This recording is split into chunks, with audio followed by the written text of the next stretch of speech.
the duo fact as well is something else. It's a novelty being able to compete in a course with a pal. I think that's also something that really appeals to people, which is, if you're going to do a trail run or a triathlon, you're on your own kind of thing. And I think that this is another aspect that's really helped to promote the course and make it more accessible to all kinds of people.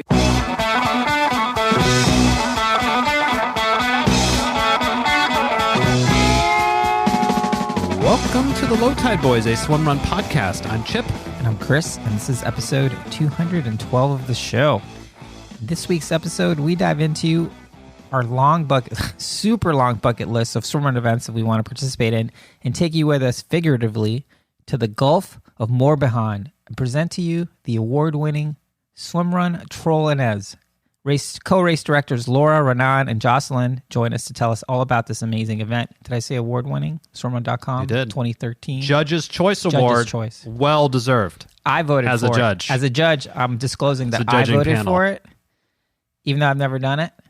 I wish I could remember who I voted for. That's cool. I'll be like one of the Hall of Fame judges, and I don't disclose my ballot. That's fair.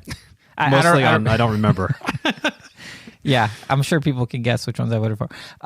Yeah. But first, training update. So we're still in the building consistency and the foundational stages of training and still trying to be better in incorporating strength work earlier in the year. So far, so good on that. I feel like we're doing pretty good on that. Another week. To keep doing it. Checked off. There's a decent amount of trail running in our future before the swim run season kicks off for us. So that will be fun as well. I know, Chris, you have a 50K or is it a 50? It's a 50K. 50 on the mark, or is it like a 56 or something? I think they got it to be 50. Yeah, it's literally in our backyard, 5-minute drive to the start and finish line. So you almost can't not do it, but it's stout. It's a beefy one. It's so beefy, I might just do the 26K the next day after 28K, whatever that one is. But that one's still beefy. I did that whole course in training, and I was like, woo. 4,000 feet of elevation gain over 14 something. It's like 17 miles, ish on that. So several hours of ups and downs on the Marin trails. Beautiful Marin trails. Yeah, beautiful. Highly recommend it. Come join us. Yes. Now for this week's shout out.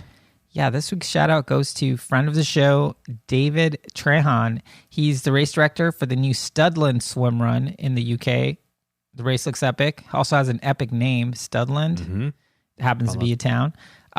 This race is taking place. This race is taking place on June 15th, and it's filling up fast. So don't wait and sign up. Big UK. We had Mike from We Swimrun, and now Studland Swimrun. Yeah, in the UK. This is also a big one. So the Precision Fuel and Hydration crew, like the whole home base, they're renting a house. They're doing like a retreat, and they're all doing the swim run. So gotta love the awesome. PFH crew. Always going. They go hard. They go hard for the swim runs, and we'd like to think we're somewhat influencing Andy Blow and the team over there. But by the way, we have a standing invitation to go, but you know how that goes. Yeah. Yes. Now on to this week's feats of endurance. This week's winner goes to our friends, the Concho Boys. They finished a 6-day bike ride in Thailand over the weekend. I noticed this as well on Strava. I'm part of the Low Tide Boys Strava Club. There's over 600 members there. It's the largest swimrun Strava club on Strava. On the planet. And I saw John and Addison, the Concho Boys. I said, what are the Concho Boys doing in Thailand, and what are they doing on bicycles? Yeah. But I know what they were doing. They're trying to get that Feats of Endurance award. No problem. They had that on lock. It's a crazy hot and humid, but fun was had by all. I also saw they were in Japan as well. Yeah. Doing a little tour of over there. Mm-hmm. So join in all the fun in the Low Tide Boys Strava Club. Like mentioned earlier, 600 plus members there. Join in the fun. Good stuff. Now, for a little bit of show business.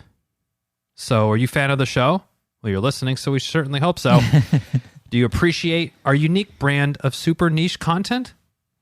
I know I do. I do too. It fills me with joy every time.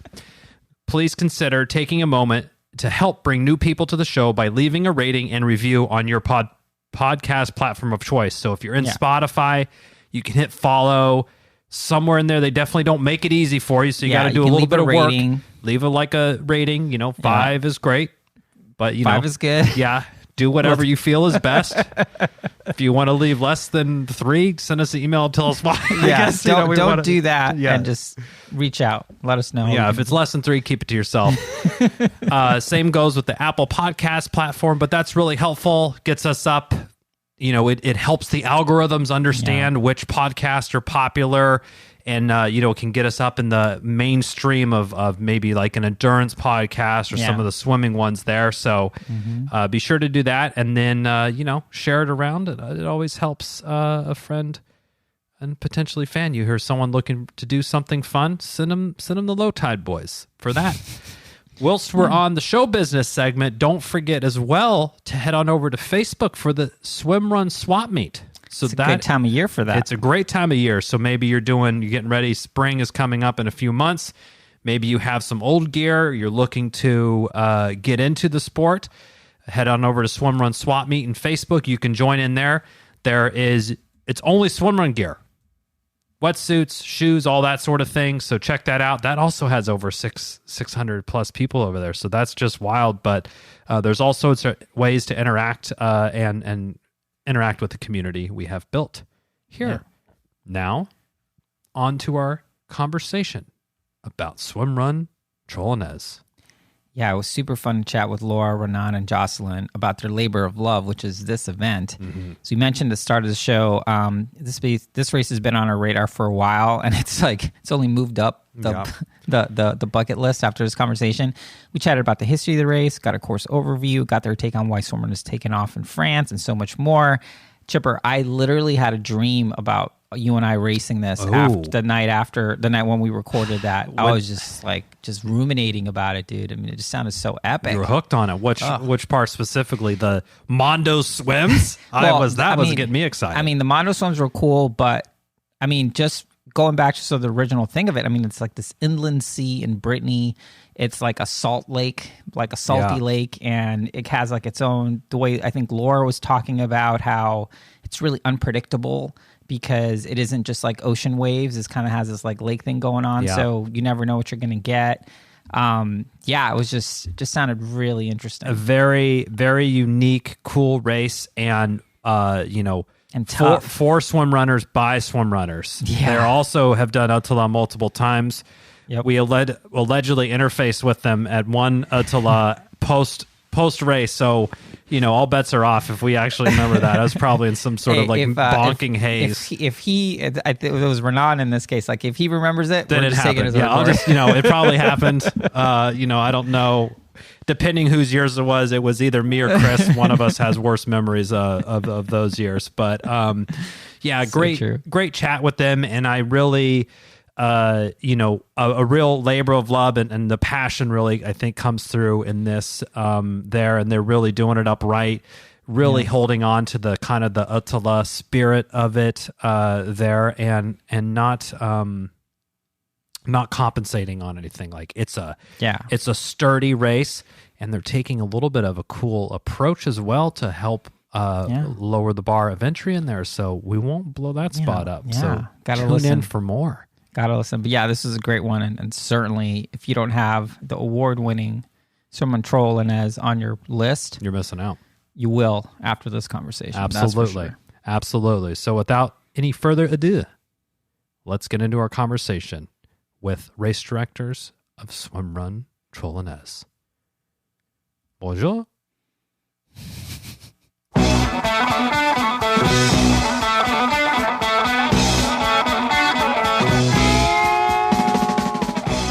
Okay, we're very excited for this conversation. This is a race that we've had on our calendar. It's been on our bucket list since we first heard about it. The location's amazing. The people that put it on is amazing. So we're going to be talking about the Troll Enez Swimrun. Joining us for this conversation is Laura, Renan, and Jocelyn. Welcome to the show. Yeah. Hey. Hi. Okay, first question. Did I totally butcher those? You did. I was impressed. That okay? Okay, awesome. So like just mentioned, this race really captures our imagination. It's difficult. It's in a unique situation. It's a unique location, part of France.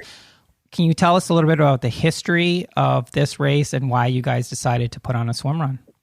Okay, the first time Troll Enez was organized was in 2015. Yeah, so a long time ago. Yeah. And why organizing the Troll Enez here? Because we live in a very, very special place. You know, we are living in a Gulf, in the bay, where we have 40 islands.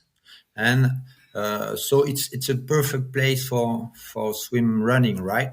So first year 2015, it was about it is about 50k, 9k swimming and 41k running. Yes. Okay. The main difficulties of this race are the swims, because we have a lot of current due to tide, right? So it's not and long swims also to go to the main islands. You know, it's about 1.5k for the not all the swims. You know, we have 13 on the race. Yes, 13 swims, 40 runs, and so it's tough swims. Yes, and the weather is it depends also on the weather, of course, because most of time in the morning it's quiet, so the swims are the sea is quite flat, and the wind is coming and increasing with along the day. So in the afternoon or in mid time, it can be windy and some waves and wind against the waves, and the current are going are increasing also. So it's not easy. You have to be in a good shape all day long. If you're not, the end of the day can be difficult. Yes, I love it. I love it. Good incentive to really push the early part of the course to get out early and avoid some of the tough conditions after. So we had the first edition in 2015, then 2017, and then it stopped for 4 years. And we go again in 2021, 2022, 2023. So this year will be the 6th edition. Amazing. Wow. Amazing. And this race, I mean, it is getting recognition. Congratulations on winning the Judges' Choice Award from swimrun.com. I will say, as Chipper and I were judges, we voted separately, but I voted for this race because something about the location. I remember when I first heard about it, it's like, oh man, it's in an inland sea. Like, what's happening here? I love the level of difficulty. I love the distance of it. What do you hear from swim runners when they do this event? Are they, love the challenge, love the difficulty? What is it about this race that you think keeps swim runners coming back? Oh, they love the beer at the end. Easy as that. They love the beer. Yeah, we have a lot of beer at the end of the race. No, it depends on who it is. The good swimmers love to come here to swim because it's very challenging. But the runners also like it because it's quite flat. But we are trying with Renan when we choose where to go, where to have quite technical runs and very technical transition as often as we can, because trying to make it fun, and sometimes you must be focused all day long, so it's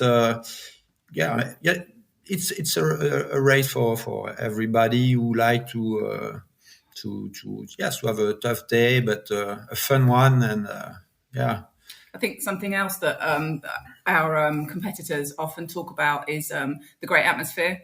We've got lots of volunteers, and they're always it's a really fun day for the volunteers as much as it is for the athletes. And they're all cheering everybody on. There's a really great atmosphere on the different islands. Even the people that are on the islands are often coming and watching the race and cheering everyone on. So it's a special day for everyone. And something else that some of our competitors have talked about that have also done Otilo races have said that they've really found the kind of island to island sort of spirit in our race that you have with Otilo. It's the area that we live in is perfect to do an island to island race. You know, there are over 40 islands in the Gulf. And so you can swim between them. So it's just perfect to recreate the kind of Otilo kind of feel. So yeah, that's something else that definitely comes forward, is that they feel like they've done an Otilo when they've come to do our race. When you live in such a place, you have to share it. You know, it's for swimrun. It's so perfect. Yeah. And so, I mean, being on the scene in 2015, that's relatively early in the timeline of swimrun there. What inspired you all to take on the challenge of not just putting on just a swimrun, but a pretty stout swimrun? You know, 50K swimrun is a pretty good sized one. What inspired you all to bring it to market in 2015, relatively early? Oh, Francis, who did the first organization, is a guy who is always moving. You know, you can keep him sitting more than 3 seconds. So he's always organizing, always moving, and that's certainly why he find Otilo. He saw Otilo on TV, you know, and he think it was a very, very good time, and the Gulf is a perfect place to do the same thing, and to try to do something as fun and as tough and it's an adventure, right? It's an adventure, and to share that with a friend, and it's for the perfect place. So it was Francis. So Francis organised the first 2 races, and Jocelyn and Renan, being swim runners themselves, and also, you know, people that live in the Gulf.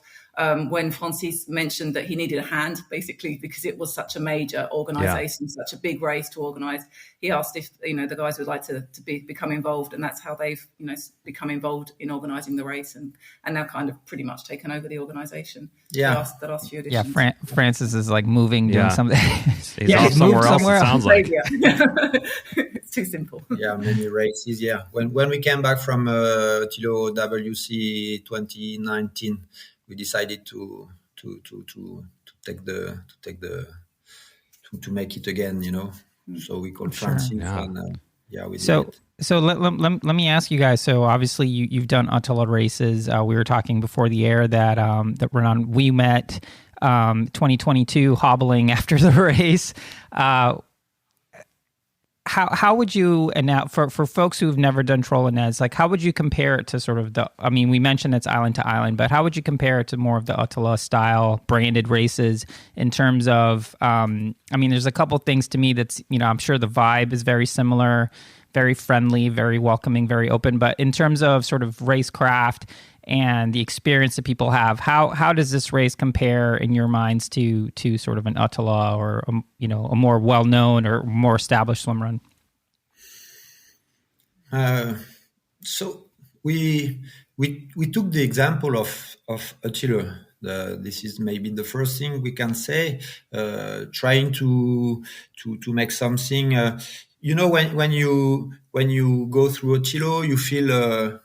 In the heart of the nature, you know, you're forgetting the civilization and hour after hours, you know, and maybe it's that kind of thing we try to make, you know. So you start and you forget everything and you focus on the nature, on what you're doing, and of course sharing it with your teammate, because. As you know, it's for us. It's so important. You know, the spirit of this sport is the duo. You know, so this is what we try to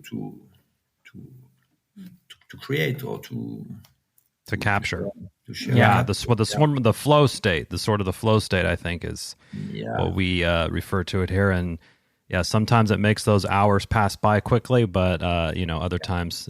It is. If you're hurting, it is kind of this is a little bit of a tangent, but it is interesting how in swimrun, when you are in nature, like something really long, like the World Championship or Troll Enez, maybe the first hour goes by slowly, but then next thing you look down, it's like 3 hours have gone by, and you're like, wait, Right. like how has so much time passed while you're just in the moment, living in the present? There's something really, really amazing about that. But Yeah, this is, yeah. I think also, just if you were to compare the different courses that are around, the different Otilo courses, I'd say that the Troll Enez is probably the closest to the kind of Swedish variant, in the sense that it's swimming between islands rather than a lake or that kind of format. There's not that, it's a fairly flat course. So I'd say it's possibly flatter than the real Otilo. But we have tried to really reproduce kind of like the transitions, so that the transitions are quite technical. Nice. So you're often having to give each other a hand, which is very similar to the kind of thing you're having to do in Otilo, clambering up rocks. So as much as possible, that when designing the course and thinking about adding in different details, it's really the aim has been to make it as close to the real Otilo as possible. I love that. That's very sort of the ethos of that, where it's like, here's a nice sandy beach where you can casually transition out in a lovely fashion. It's like, no.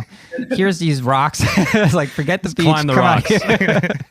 Of course. Absolutely. Nice. And so Chris and I, we've done the Attila World Championship the last 2 years, and I think one thing that's you cannot doubt is the presence, the increased presence of French athletes. Right. And I think now last year they were the second largest, or were they the largest or the second largest? I think Swedes were still number one, but number France, 2. Yeah.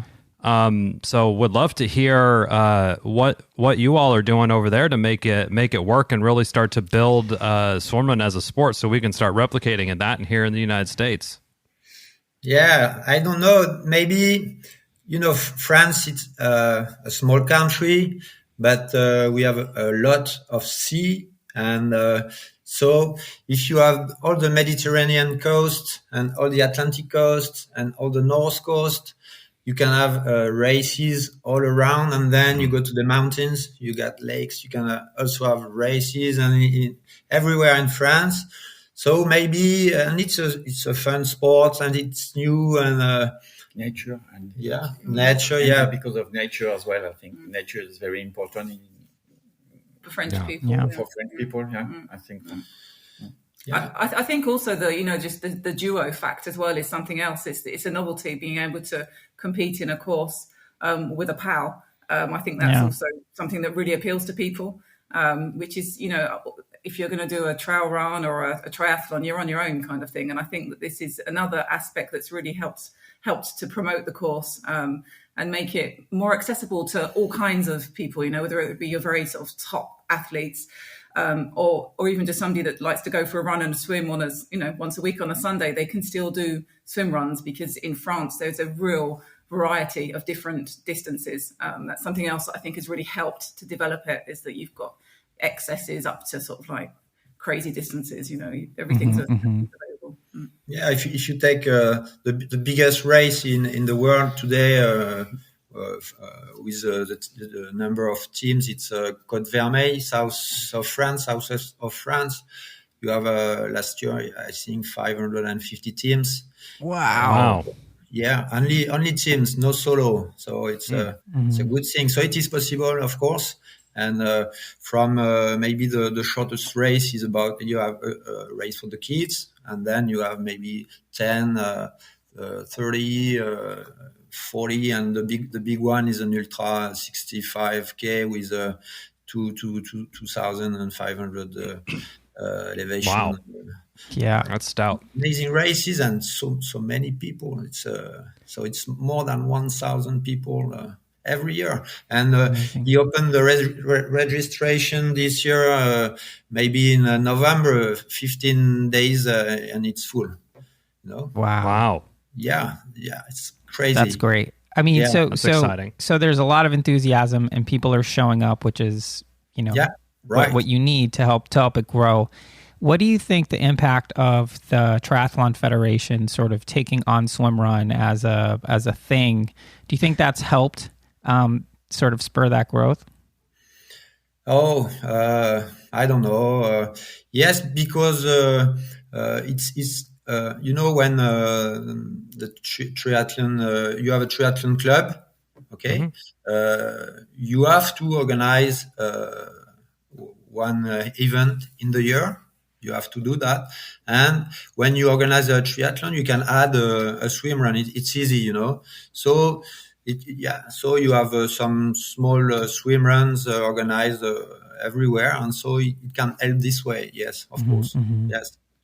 Yeah, I like that. Yeah, for beginner, it's a good thing. It's a good start to very small race, and it helps a lot to develop, and for kids as well. Yeah, and just to hear about it, just the fact that now it's part of the federation are now talking about swimrun, it's kind of made it a more I don't know if they're the words acceptable, but it's just something that people now are considering, which they had obviously never heard of before. So I think it's just making it more widespread, the fact that it's now. Yeah. Like it's validating it. Yeah. Yeah. It's like, I think validating, I was thinking legitimizing, but it's a legitimate sport. I think validating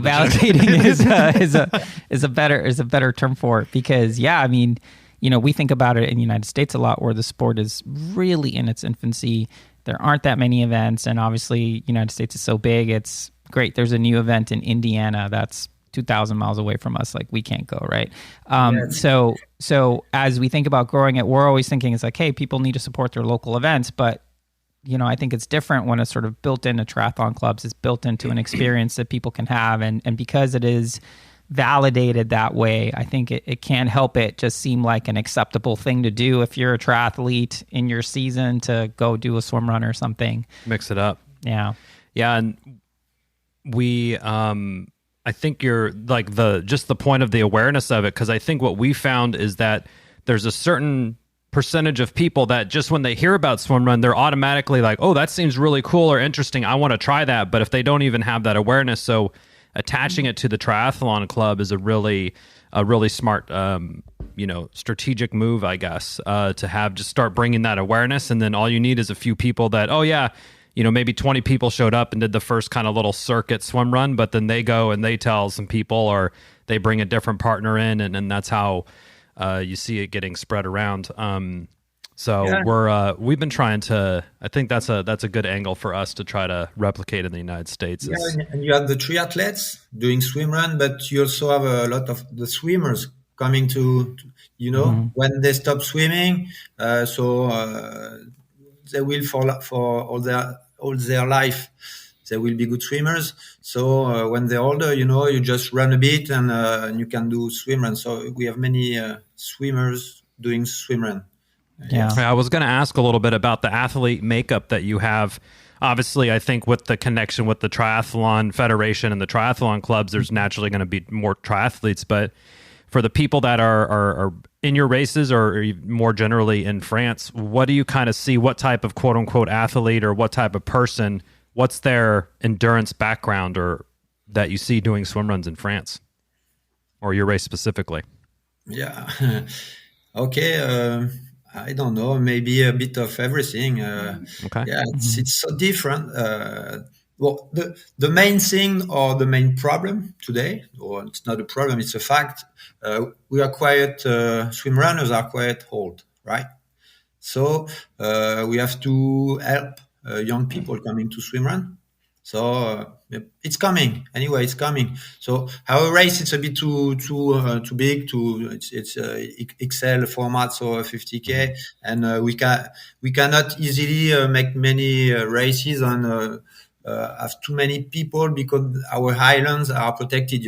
So we cannot have too many people on our highlands. It's a fact. So we decided to keep a big race. But this year we will have a relay, to try the same relay. Oh, yeah, we are doing the same course. Same course, yes, but 4 people, 2 duo. The first half for duo and the second half for another duo. Oh, I like that. That's really, really cool. Talk us through more, like Now we're getting somewhere. Okay, let's go. Tell us more about this. I like this idea. Yeah, this can be fun, and you can share a bit more. And Code Vermeil is doing a relay, and it's you can be 6 people because it's longer. But it's quite I think a nice idea to do that. We had a lot of people. Sorry. Yeah, we had. I was just what a. Oh, I'm sorry, Laura. Go ahead. Yeah, we had a lot of people asking, when are you going to do a short version? We'd love to do the Troll Enez. It looks like so much fun, but it's just too long for us. Yeah. And the fact is we can't really cut it up because of the distance between the islands. It would be too complicated. So we would try to figure out a way of making it accessible to people that haven't necessarily got the capacity to do a 50K race. And so we figured out, right, let's do the relay idea. But we really wanted to maintain also the duo. So the idea was have relays of 4, and so you're still getting the kind of duo experience, and then everybody, joins up at the end. So we think it's going to be fun. Yeah, I could also see. I could also see if maybe it's a relay of 3 people. If some person just is super fit and then has a couple friends who don't want to do the whole thing, it's like I'll do the first half with one friend and then do the second half with another friend, kind of thing. Just move them along. Well, why not? If one of the 4 is hurt or any problem, they can try doing it.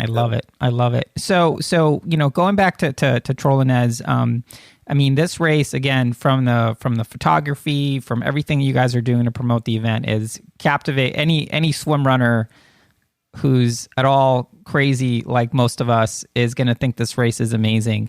Can you walk us through sort of like what sort of the typical race experience looks like? Like, how does the race begin? What are some of the big challenges that folks should prepare for were they to do this race? So we used to say, if you want to do Troll Enez, you should swim all winter. Yeah, go swimming and swimming and go swimming again and swimming. But don't forget to go running, because it's the experience. Yeah, the beginning of the race. We are starting on the land, on the mainland, and we are going to the islands. And to go to the second island, we have done the main one. We have to go through a small one, and then we have a very big swim. It's 1.5, and when at the start of this swim, you feel you're going so far into the Gulf, and then you have to be in a very good shape. Not unlike the start of the World Championship is that first really big long swim there, about almost the same, a mile for us in the States, but 1,600 meters. It's a very similar kind of. The beginning of the race is very similar to the beginning of the Otilo, and then once you've done this big swim, then it's much more sort of classic short swims, short runs, short swims, short runs. You run around two of the main islands, and then on your way back, just before the end, you do this 1.5 kilometer swim again on the way back, and that's often the real challenge, because this one is awful. The wind's picked up, the waves, because it's an enclosed sea, the waves tend to be very, very irregular and very short. So it's not like a sort of ocean kind of up and down regular wave that you can learn to swim with. It's often a bit chaotic. So a big swim. So it's a pig swim on the way back. So that's something that, we make sure that there's an energy station just before we kind of like, come on guys, you're almost there. Get the Twix bar before they start. And then, Absolutely. Yeah, but when she says small swims, it's 1K, 900 meters, so it's not so small. Yeah, that's not small. You have 9K to swim. Anyway, the World Championship is around 10K, so you think, pretty that stout level of swimming. And the temperature can be a problem. Oh, what are the water and air temps like normally? It's around 16, 18. But in the water. Yeah, the water. But sometime 2 years ago, we had a lot of cold wind. So even if the water was not so The cold, runs, yes, we had some problems. Some athletes had problem with the cold because they cannot warm. Well, And the wind too gets you. A fun random fact. This is what I get for trolling people on no pun intended on Instagram. I think that year, a friend of the show, Matthew Poland, was wearing 2 wetsuits. Oh, yes. He was wearing a VIG underneath his regular, I think, ARC suit because he was so worried about. I mean, he has 0 body fat, but he was so worried about the cold that he was just doubled up. He's too thin. Yeah. We don't have that problem over here. We did UTE 2022 with him, you know. You remember UTE 2022? The water was in between 6 and 8 degrees. So he had two gears and everything. The cap and everything. This was very fun as well. No, it was not fun this year. The 2022 was not fun, no. Well, yes, some people needs that, but it depends. But Mathieu, everybody know your with the Genie 2 years ago, right? Yep. Yeah. And Nice. this year was Thomas and Remy, and second was Mathieu and Fabien. There were I think 9 or 10s at the 2022 World Sea, and third was William Evin, who was second in Attila 2021. Yes. No, 22. Right. 22, right. So we got some I great think Amazing athletes every year, yeah. For sure. I mean, it speaks to the caliber of the race that you all put on. If you're getting the top Attila podium racers on a regular basis there, I think that really speaks to the quality of race you all put on. So yeah, we hope so. Yeah. And I think we'd be, one thing we've sort of heard throughout, but when we're looking at your site, this is designed by swim runners for swim runners, and you all. We have seen you at the World Championship. You raced it in 2019 and 22, it sounded like. But we'd love to hear a little bit about your own journey in swimrun and how you take your experiences and apply them to the Troll Enez swimrun. So first we are swim running maybe 8 months a year in this place. You know, we are Nice. every weekend, every sometime the week we are swim running a lot. And with Renan, we started swimrun in 2015. So with races around here, and then we discover Chile with Engadin, Utö, Var, where else did we go? Costa Brava. So it was not Chile, but Costa Brava. We traveled a lot, discovering swimruns everywhere with very mixed type of geography, I think it's the best way to learn about something. And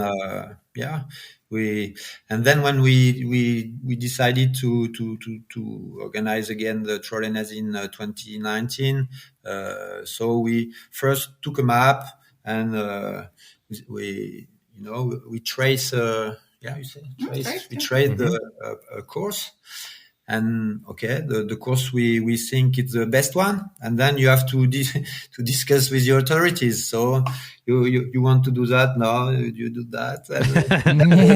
Like, no, not so much. So, the dreaming trace, and at the end we find something quite good. So we did with Renan the World Champ twice, and we did it last year with the friend of Troll Enez. We went to Attila, and we did it in 3 days with Nicolas Ramirez. Yeah. Oh, okay. We organized it, Nice. we were 10 people, and we did it in 3 days. So to share it much with, more manageable that in seems 3 days. I like that. Much more enjoyable, Yeah. I would say. Big swim. Oh, we'll do that tomorrow. It was so that they've been telling us about it for so long, and there are a lot of us that haven't quite got the capacity to do like the full Otilo in one day. And we said, well, when you're gonna take us? So they organised. It was great. They brought the wives along basically, so we could do it too. But Nice. in a 3-day thing, and it was fun. And if we wanted to stop and admire the view, we stopped and admired the view. And if we wanted to have a couple of beers in the evening, then that was fine too. So it was a really great experience. And the last day, Michael came with us to talk about swimrun, to talk about his island and everything. It was so perfect. You got the real tour then. If Michael took you on, Michael Lamel, that's quite the treat there. Yeah, sounds really special. Now, I'm sure you guys had the same sort of epiphany that Chipper and I have had when we were out there, which is, it almost seems like it makes sense that the sport would have been invented there. Well, not that it was, sort of people have been swimming to islands and running across them for a long time, but when you're in the Stockholm archipelago, it just makes so much sense. It's like, that island is right there. Let me just swim to it and let me see what's next. And just let's keep going and see what happens. Like it makes so much sense that bet would seem both ridiculous, but also totally doable. Was that a similar experience for you guys, kind of being on sort of like the holy land of swimrun? Yeah, totally. And I don't have everything. Totally, it was like you say. It was an amazing experience to do it in Otilo because we'd heard about it so much and we wanted to go there. But I think also the what you mentioned, Chris, about this kind of wonderful feeling of seeing an island and thinking, I just have to swim there. I think that's something that's made us all, that we feel ourselves living where we live in the Gulf of Morbihan, is that all these islands, they're just a swim away, and we do that pretty much every weekend. You go, so where should we swim to? Let's go and visit whatever island, and I think it's this amazing sense of freedom that it gives you, that you can you're just swimming there. You don't need anything. You don't need a boat. You don't need a paddle. You're just off you go. And I think it's this sense of freedom and being in nature that we really enjoy, and want to transmit, want to share with other people. For sure. This is the part of pretty much every episode where it just turns into this like head nodding love fest, where it's like, totally. But sometimes it's like, we just have to swim there, and it's other times it's like, we have to swim there. Like, I barely can see it. Is there a light blinking, sort of thing? But it's great. Both ends of that spectrum are awesome. And like one thing that I noticed is it really changes your perspective. Like we have really great trails around here, and when we're running it really kind of opens up nature for you to really get a good sense of like, yes, the trail does stop here because there is water, but I'm not equipped with my swim run kit now, but I definitely could get to that side if I wanted to, and it kind of opens up a different route. This is totally Chipper, pretty much. Especially in our early days of swim run, we started swim running in 2018. We would just anywhere we'd be running, he'd be like, maybe we could swim run there. I'm like, dude, that water is gross. Like, what are you talking about? But Chipper would always see like swim run courses wherever we were training. It was amazing. I can totally understand the feeling. We're the same, I think there are a lot of the places we swim in, we shouldn't really be swimming in that kind of water. I love it. So you guys win this award. Totally awesome to have Troll Enez be highlighted for what it is, which is an amazing endurance event. What can we expect this year or next year? I know you mentioned this relay option, which sounds awesome, but any plans in the future? More events, different events? Yeah, as I told you, you have a limitation of people, and we have a limitation of time because it's definitely not our job, So right. We're just doing it for fun and for sharing. So we are trying to grow, but not too fast because we want to stay as good or as good as possible. So the relay we will see this year, how many relay we can have, and keeping the good level of athletes on the race. This is important as well. So yeah. And every year we change a little bit the course. So every year it's not the same course. We change. Oh, I love nice. that. So I love that. Sometimes last year on the main island, one of the main island, we changed the changed the direction. Reversed the direction. So it was completely different viewpoints. If you go running in a different direction, you see everything in a different way. So. And we are looking for new tracks or new transition as well. Transition. More difficult, of course. Oh yeah, of course. Yeah. We try to change something every year and find something more fun as well. Yeah, I love that. And we know a lot of athletes coming back because they're knowing we'll change, and so it's not the same course for them as well. Yeah.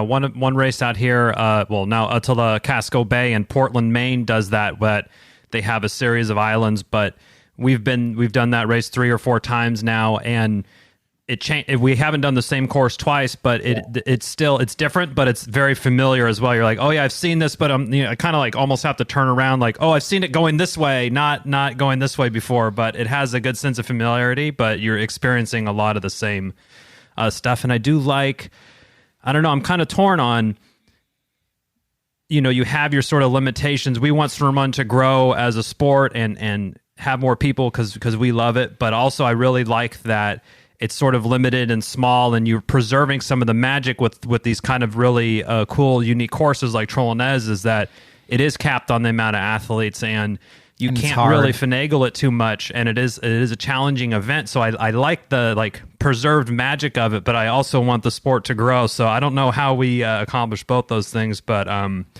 it's a great problem to have, I suppose. It's a different between a diamond and an iron. Yeah, I don't know if you see what I mean.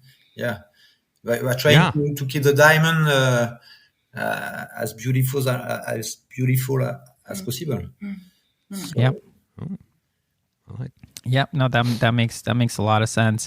Well, you guys, thank you so much for taking the time. Thanks for responding to our DM to be like, hey, you guys want to be on the show? And honestly, this is what we get from French people a lot when we have on the show. It's like, oh, my English isn't great. It's I don't know if it's going to work.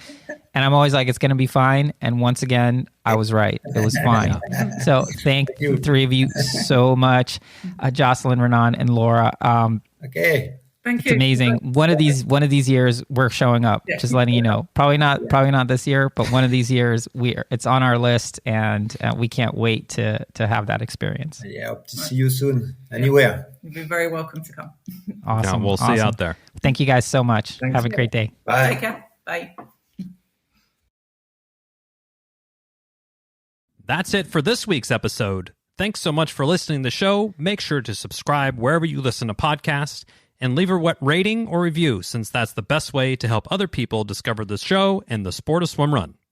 Check out our website, lowtideboys.com. That's boys with a Z, for swimrun resources, including gear guides, tips, how-to videos, and so much more. Make sure to check out our meme page at The Low Tide Boys on Instagram. If you have any questions or suggestions for the show, send us a DM or email us at lowtideboys@gmail.com. We'd like to thank Riding Easy Records for our show music, and of course our wives for their support and tolerance of our swimrun and other activities. Lots of activities. Lots of activities. Finally, you can support our efforts on Patreon. Until next time, get out there and go for a swim. Then a run. And then a swim. Then another run. Then another swim. Then run some more. Just keep going. Let's go. And then stop at some point because, And fuel. Don't forget to fuel. Gotta fuel too. Of course, yes.